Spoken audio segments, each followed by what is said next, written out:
Merci pour l'invitation. Comme Miguel vient de le dire, je devais discuter de la désobéissance au traité avec Éric Perpano. Et finalement, c'est plutôt un libre propos qu'une véritable intervention sur cette question de la désobéissance. Étant précisé qu'en ma qualité de juriste, je n'irai pas sur le terrain de la notion, notamment en philosophie politique. Simplement, je reprendrai l'idée, du moins ce que j'en ai compris, derrière la désobéissance. C'est une forme d'action, d'une action collective qui euh, aurait vocation euh, à ne pas respecter une règle au motif que celle-ci serait injuste au regard de préceptes supérieurs d'ordre social ou politique, ce qui signifierait dans un régime démocratique que cette action donc permettrait de conduire à un changement de la politique ou du juridique. Alors, sur un plan politique, si ce n'est politicien, la désobéissance relève désormais d'un discours qui s'est un peu estompé, mais qu'on a perçu ces derniers mois, et qui part de la prémisse que l'État qui désobéit entend rester membre de l'Union européenne. Donc ici, on est dans la perspective où il ne s'agit pas de se retirer de l'Union européenne, de reprendre le contrôle, mais bien de rester dans l'Union européenne et à cet effet d'utiliser la méconnaissance de la règle de droit de l'Union européenne pour faire évoluer justement cette règle de droit. C'est dès lors une rhétorique conflictuelle qui voit le jour, euh, et par essence conflictuelle, je dirais, d'autant que ce conflit est dédoublé, puisqu'il est à la fois politique et juridique. Alors, le conflit juridique, ici, permettrait justement de résoudre le conflit politique. C'est ça l'idée qui est derrière le discours de la désobéissance. Alors, j'envisagerais deux grands types de réflexions. La première sur la logique du système et je dirais la seconde sur eh bien, la nécessité d'une mesure. C'est un peu les deux temps de mon intervention. Alors la première réflexion consiste déjà à mettre en évidence une faille systémique du raisonnement de la désobéissance, du moins dans un système d'intégration constitutionnelle comme l'est le système formé par l'Union et les États membres. Si on repart de la définition de l'intégration telle que la Cour de justice l'a donnée dans la vie de 13, en tant qu'un ensemble, un réseau structuré de principes et de règles et de relations juridiques mutuellement interdépendantes liant réciproquement l'Union elle-même et ses États membres, ainsi que ceux-ci, ses États membres donc, entre eux, à quoi la Cour de justice ajoute que cette construction juridique, on a beaucoup parlé de droit, mais c'est bien une construction juridique dont il était question ici, repose sur la prémisse fondamentale, je cite la Cour, selon laquelle chaque État membre partage avec tous les autres États membres et reconnaît que ceux-ci partagent avec lui eh bien, une série de valeurs communes sur lesquelles l'Union est fondée. Et cette prémisse, vous connaissez sûrement la suite, implique et justifie l'existence d'une confiance mutuelle entre les États membres dans la reconnaissance des valeurs de l'Union et donc dans le respect du droit de l'Union qui les met en œuvre. Dans le respect du droit de l'Union qui les met en œuvre, insiste donc, à partir de là, prôner ne serait-ce que politiquement la désobéissance n'est pas sans porter atteinte à cette prémisse et aux implications qui sont inhérentes à ces prémices. Outre les manquements au sens de l'article 258, constitués par chaque acte ou comportement de désobéissance, on peut se demander si, de manière générale, cette posture politique ne pourrait pas constituer une violation de l'obligation de coopération loyale au sens de l'article 4, paragraphe 3 du traité sur l'Union européenne. Car dans ce système constitutionnellement intégré, cela revient en réalité à nier en réalité eh bien, peut-être aussi la valeur même de l'état de droit, puisque on se demande si ce n'est pas postulé que le juge national ne se fera pas respecter la règle de droit de l'Union, du moins ne tirera pas des conclusions de la méconnaissance de la règle de droit de l'Union, et donc ne remplira pas son office de juge de droit commun du droit de l'Union. Et on peut se demander si, à la suite de la jurisprudence sur les juges portugais et bien entendu des arrêts sur la Pologne qui s'en sont suivis, eh bien cela ne serait pas une violation de l'article 19 sur le traité de l'Union européenne.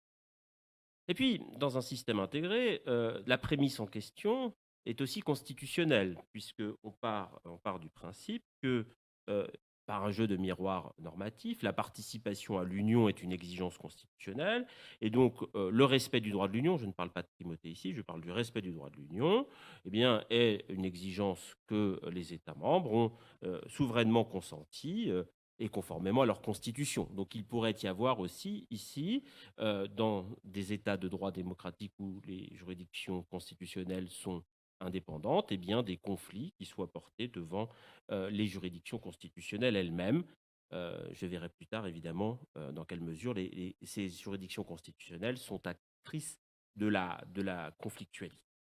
Donc, entre ces éléments me font penser que il y a entre le discours de la désobéissance et la réalité juridique, eh bien, un fossé qu'il est difficile de remplir, sauf à revenir dans une logique de réciprocité et de relativité, comme on le voit dans certains États de l'Union européenne, la Hongrie et la Pologne, euh, ce qui pleurait en réalité le raisonnement et reviendrait à la prémisse fondamentale de la construction juridique qui serait remise en cause et donc à la nécessité d'en tirer les conclusions, euh, soit souverainement par le retrait, soit juridictionnellement par la possibilité de mettre en œuvre des instruments dans le droit de l'Union permettant de constater ces méconnaissances du droit. Évidemment, je pense au manquement. Je reviendrai un peu sur ce. Voilà pour la première série de réflexions. Pour la seconde série de réflexions, je partirai plutôt d'un constat concret, à savoir ici le décalage entre un discours, celui de la désobéissance, et puis la réalité de celle-ci. En réalité, on nous dit la désobéissance existe déjà, pourquoi ne pas continuer à la pratiquer? C'est vrai, c'est indéniable, puisque toute la jurisprudence, en quelque sorte, à partir des arrêts fondateurs de 1963-1964, s'est construite aussi sur l'idée qu'il y avait dans les États membres eh bien, des violations ou des potentielles violations de la règle de droit de l'Union européenne. Les arrêts en manquement se sont succédés et ceci alimente le système sans que on s'en émeuve plus que cela. Au contraire, pour nous juristes, cela a permis de construire aussi notre discipline. Et donc, quelque part, notre discipline s'est construite autour de la désobéissance au droit de l'Union. Sauf que, est-ce que ce n'est pas là, dans la mise en œuvre du droit de l'Union européenne, dans la mise en œuvre quotidienne, dans l'Europe du quotidien dont parlait tout à l'heure le professeur Azoulay, euh, est-ce que finalement la désobéissance, la conflictualité, le conflit est si fréquent que cela? C'est une question qu'on peut se poser et il est très difficile de le dire parce que on pratique le droit de l'Union européenne le plus souvent sans le savoir. Et d'ailleurs, on peut rencontrer des cas de désobéissance sans le savoir et sans s'en rendre compte. Donc, le problème, c'est que il y a d'un côté la diatribe politicienne et puis de l'autre, il y a la pratique juridique. Et finalement, elle est, la, la réalité juridique est quelque peu faussée dans sa perception parce qu'on insiste surtout sur la partie conflictualisée des rapports normatifs. Les rapports de système, on les envisage beaucoup en termes selon une logique de conflictualité. Mais je ne crois pas que ce soit le quotidien de l'application du droit de l'Union européenne. Il suffit parfois de discuter, de parler, de travailler avec des personnes de ministère, par exemple, pour se rendre compte que le respect du droit de l'Union est avant tout une volonté et que la plupart du temps, c'est plutôt dans la construction de la règle de droit de l'Union qu'on entend agir. Alors ça, c'est une première remarque qui relève davantage d'une considération d'opportunité, mais qu'il est difficile évidemment de mesurer scientifiquement. En tout cas, je crois que la plupart du temps, le droit de l'Union européenne s'applique sans heurts, mais évidemment, lorsque l'État membre devient récalcitrant, c'est qu'on touche aux questions les plus sensibles et politiquement peut-être les plus problématiques. Et c'est là que cela devient intéressant de mettre en évidence les conflictualités qui peuvent apparaître sur le plan normatif. Donc, ici, si on part de cette prémisse, on en arrive évidemment au fait qu'il existe des conflits. Très bien. Le problème n'est pas tant de résoudre ces conflits, on a les instruments, à commencer par la primauté, mais je ne vais pas trop insister sur la primauté, parce que ce n'est pas le sens de mon propos. Et puis sinon, vous avez les moyens en droit de l'Union européenne, donc le recours en manquement engagé par la Commission européenne et très, très, très rarement par les États membres à l'encontre d'autres États membres. Bon, c'est connu. Ce qui est intéressant, je crois, ici de voir, c'est que on a maintenant d'autres instruments qui émergent. On a évoqué tout à l'heure, tu as évoqué d'ailleurs, le règlement sur la conditionnalité de l'état de droit. On peut évoquer un peu je dis pas de détournement, mais en tout cas l'instrumentalisation par la Commission du plan de relance avec l'accord du Conseil, hein, ne l'oublions pas. Donc le fait qu'on utilise l'instrument financier comme un moyen aussi de contrer cette désobéissance lorsqu'elle a tendance à devenir, je dirais pas structurelle, mais en tout cas lorsqu'elle persiste. Mais c'est pas sur ce point que je voudrais insister. Ce sur quoi je voudrais insister, c'est sur les moyens qui existent de gérer cette conflictualité. Ces moyens existent et ils sont, à mon sens, au nombre de 4. D'abord, il y a la négociation dont on ne perçoit pas, nous, juristes, la réalité politique, mais en amont, dans la formation de la règle de droit, il y a une conflictualité. On ne la voit pas, mais elle est certes, je dirais, feutrée quand il s'agit du Conseil. Elle est parfois un peu animée lorsqu'il s'agit du Parlement européen, mais elle existe. Et elle existe aussi à l'échelle nationale, puisque les oppositions qu'on peut avoir entre, on va parler sur Reach, on peut avoir tout à fait les mêmes oppositions sur des questions européennes au sein des États membres. Et le SGAE, à cet égard, joue par exemple un rôle qui n'est pas inintéressant. Ensuite, négociation aussi dans la mise en œuvre de la règle de droit. Il a été question de gouvernance économique du semestre européen. On nous dit, ah, l'Espagne et le Portugal ont désobéi, et c'est très... Non, ils n'ont pas du tout désobéi. Ils ont négocié, comme le prévoient les règlements applicables en la matière dans le cadre du pacte de stabilité et de croissance, avec la Commission européenne, le Conseil et le regroupe donc avec les autres États membres, le fait, dans une certaine mesure, de s'écarter d'une trajectoire d'ajustement qui est une règle d'objectif qui n'a rien de contraignant, puisque nous sommes face à une compétence de coordination des politiques économiques. Donc il n'y a pas de désobéissance, il y a simplement une négociation de la manière dont une règle d'objectif à la valeur normative très relative s'applique. Deuxième point, il y a l'exception. Il y a eu un colloque ici, je ne vais pas m'étendre, mais il y a un moyen d'éviter le conflit, c'est ne pas appliquer la règle de droit de l'Union. Alors, un seul exemple, c'est évidemment l'affaire sur les gardes slovènes, la directive sur le temps de travail et tout le raisonnement construit par la Cour autour des fonctions essentielles de l'État, de l'article 4, paragraphe 2 du traité sur l'Union européenne, qui permettent donc, pour certaines activités qui touchent au cœur de l'État, hein, dans l'essence même de l'État, l'essence sécuritaire de l'État, eh bien, d'écarter l'application de la règle de droit de l'Union, évitant tout conflit. Sauf que la lecture fonctionnelle faite par la Cour de justice restreint cette hypothèse. L'hypothèse de l'exception est très rare, puisque la Cour nous dit qu'il faut quand même plutôt privilégier la troisième voie, la dérogation. Ce que j'appellerais dérogation ici, et je sais que parfois la Cour parle de dérogation-exception de manière synonymique. Bon, je prends l'idée que c'est une dérogation, mais on peut contester le terme. C'est l'idée que la règle de droit de l'Union européenne ne s'applique pas dans la mesure proportionnée à la réalisation d'un objectif d'intérêt général, qui est celui porté par l'État. Et c'est là où ça devient intéressant, parce que cet objectif d'intérêt général se forme dans le creuset de compétences dont on peut ici revendiquer eh bien, l'appartenance étatique. Je crois qu'ici, c'est un moyen de réintroduire la théorie des compétences qui est balayée par la Cour de justice. Je reviendrai tout à l'heure, et ça pose une difficulté. Donc la dérogation, bien tout le droit du marché intérieur, par exemple, s'est construit autour de cette idée de dérogation qui permet non pas de désobéir, mais simplement de appliquer la règle de droit dans la mesure où, et dans une mesure simplement qui est respectueuse d'un intérêt général, évidemment sous le contrôle du juge national et de la Cour de justice de l'Union. Il y a des moments où il faut, même dans la dérogation, quand on touche dans la dérogation à des questions liées à l'identité nationale ou à l'identité constitutionnelle, on bascule dans la conciliation. Et ça, c'est la quatrième voie. Par exemple, dans ses conclusions, Alexandre Lallet, dans l'affaire French Data Network, insistait bien sur cette logique de conciliation, notamment par l'interprétation, par le pouvoir d'interprétation, qui permettait donc de concilier le droit de l'Union avec les exigences constitutionnelles. La question est là encore bien connue, je ne m'attarderai pas. C'est l'équivalence, la théorie de l'équivalence, équivalence Arcelor 1, équivalence Arcelor 2, donc les deux temps, qui sont ici évidemment essentiels et qui permettent de nourrir. Alors, bien sûr, on peut voir les choses comme le fait que le Conseil d'État dans Fanjata ne respecte pas l'arrêt Quadrature du Net, ou au contraire, on peut interpréter les choses comme le Conseil d'État a profité des quelques brèches laissées dans l'arrêt de la Cour de justice pour s'y engouffrer et dire, voilà, je vais retenir une position qui n'est pas frontalement opposée, mais ça, c'est aussi une question d'interprétation par la doctrine et on peut en discuter.